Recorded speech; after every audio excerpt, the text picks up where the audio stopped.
Saudara, alhamdulillah wassalatu wassalamu ala ba'da ala wassabihi wa ba'd. Sebelum kita lanjut, kita dulu lebih jelasnya apa itu mubtada dan khobar. Ini satu kesatuan tidak bisa dipisahkan. Di mana ada mubtada pasti ada khobar. Dengan kata lain, untuk lebih mudah memahami, khobar itu menjelaskan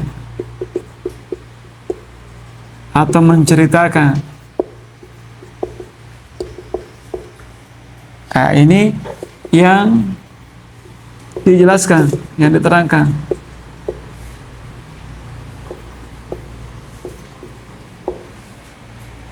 Ini khobar menjelaskan keadaan mubtada.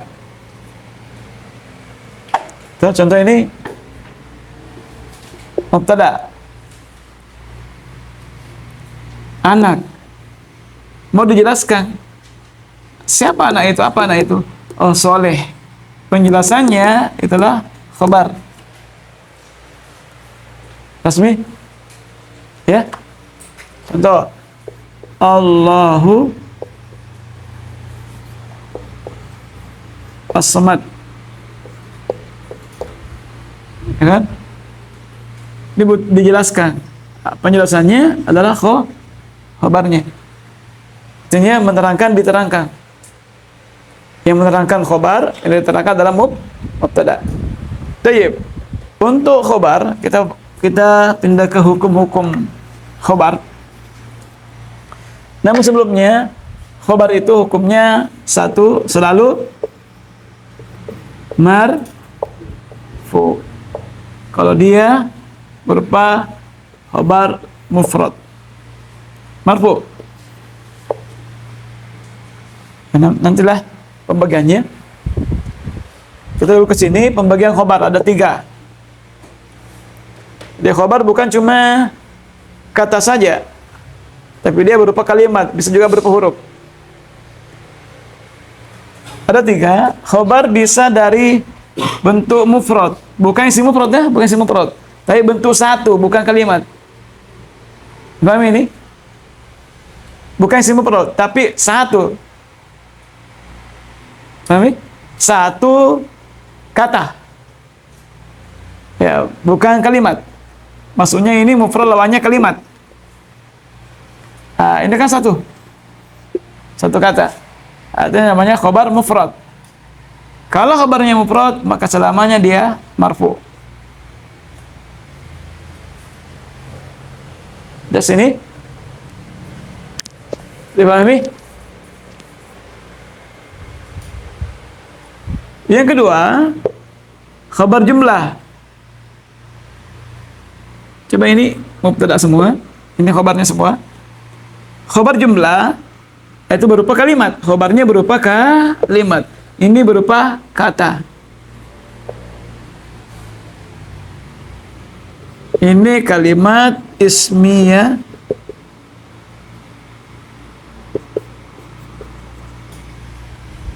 Ini fi'liyah. Al-waladu abuhu solihun. Anak itu bapaknya soleh. Ya. Artinya apa? Khobarnya berupa jumlah ismiyah, berupa kalimat isim. Khobarnya berupa susunan mubtada khobar. Kalau ini khobarnya hanya berupa kata. Tapi kalau ini khobarnya berupa kalimat. Kalimat kan ada 2. Ada susunan mubtada khobar, ada susunan fi'il fa'il. Ini kalau jumlah ismiyah berarti susunannya mubtada khobar. Kalau jumlah fi'liyah namanya susunannya fi'il fa'il. Ada fi'il,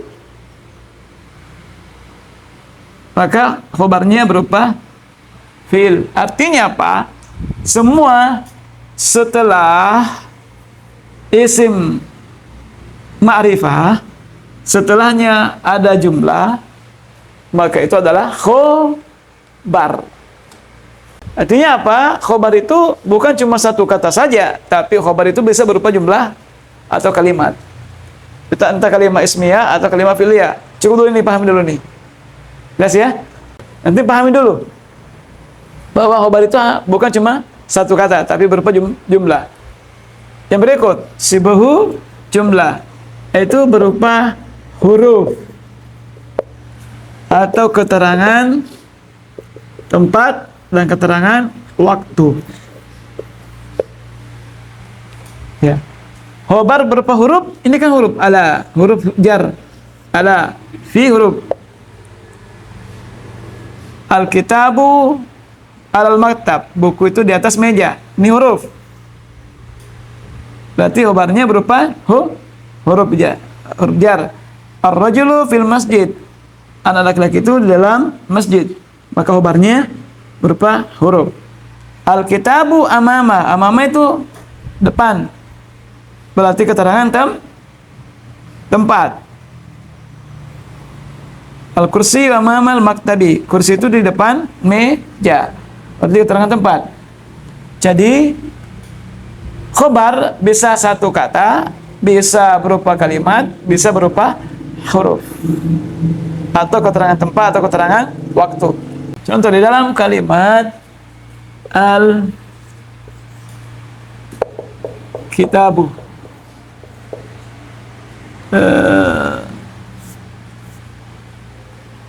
al-kitabu, kalau dia terletak di awal kalimat, maka dia adalah mubtada. Nah, adapun khobarnya setelahnya, setelah al-kitabu ada kata-kata atau kalimat setelah kitabu, itu adalah khobarnya. Namun khobar ini ada berapa jenis? Ada berapa macam? Contoh, al-kitabu maftuhun. Maftuhun.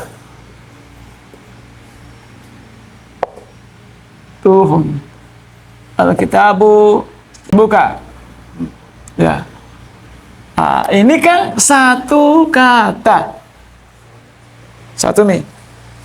Itu namanya istilahnya khobar mufrad. Khobar bukan cuma ini, bukan cuma satu saja, tapi khobar bisa berupa beberapa kata, susunan kalimat. Jelas nih? Ya, jumlah itu kalimat, bisa berupa jumlah. Untuk kalimat dalam bahasa Arab itu ada dua. Kalau kalimat isim, susunannya pasti mubtada khobar. Susunan jumlah ismiyah, susunannya pasti mubtada khobar. Maka otomatis dikatakan bahwa di sini mubtada baru khobar. Artinya apa? Ini mubtada, ini juga mubtada khobar. Pahami? Pahami ya? Nah, itu kalau jumlah fi'liyah pasti ada fi'il setelahnya. Fi'il ini. Fi'il, fa'il. Jumlah fi'liyah. Kalau sebuah jumlah menyerupai kalimat. Ada sejumlah, ada 3 sejumlah. 1 huruf jar, keterangan tempat, keterangan waktu. Ya.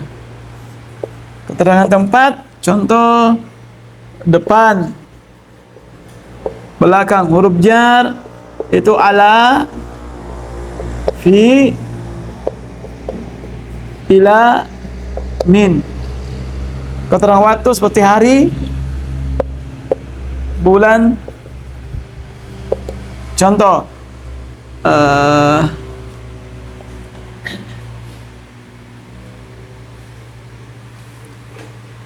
al-yawm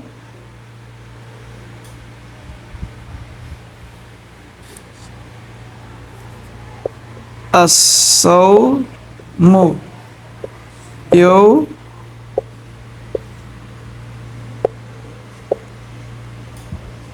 Khamis. puasa pada hari. Ini keterangan waktu. Dia sebagai mubtada khabar. Sebagai khabar. Ya. Ini keterangan waktu. Ini keterangan tempat, depan. Artinya sibuk jumlah ini bisa huruf jar, ala, fi, ila, min. Bisa keterangan tempat, bisa keterangan waktu. Karena ini tidak disebut kalimat. Di huruf jar tidak disebut kalimat karena tidak bisa berdiri sendiri.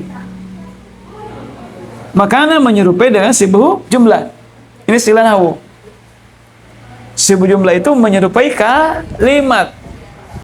Dipahami? Bahwa khobar ada 3. 1, mufrad. Mufrad itu sendiri. Yang kedua, khobarnya berupa jumlah. Terbagi 2, jumlah ismiyah dan jumlah fi'liyah. Dan khobar berupa sibuk jumlah. Yaitu bisa dari huruf jar dan keterangan tempat atau waktu. Itu cukup dipahami bahwa khobar itu ada 3 macam. Untuk pembahasan khobar masih banyak poin-poinnya. Jumlah ismiyah kan susunan kalimatnya mubtada khobar. Jumlah fi'liyah ada fi'ilnya. Ada fi'ilnya. Contoh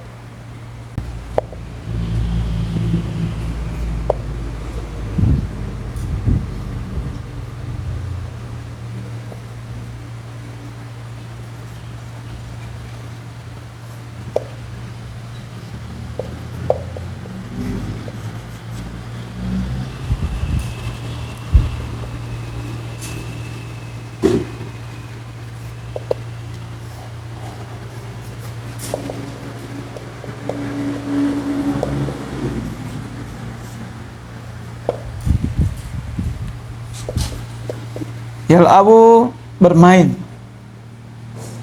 Al-la'ib pemain. Ini isim enggak? Isim tak? Kalau isim di depan berarti jumlah ismiyah. Susunannya mubtada khobar.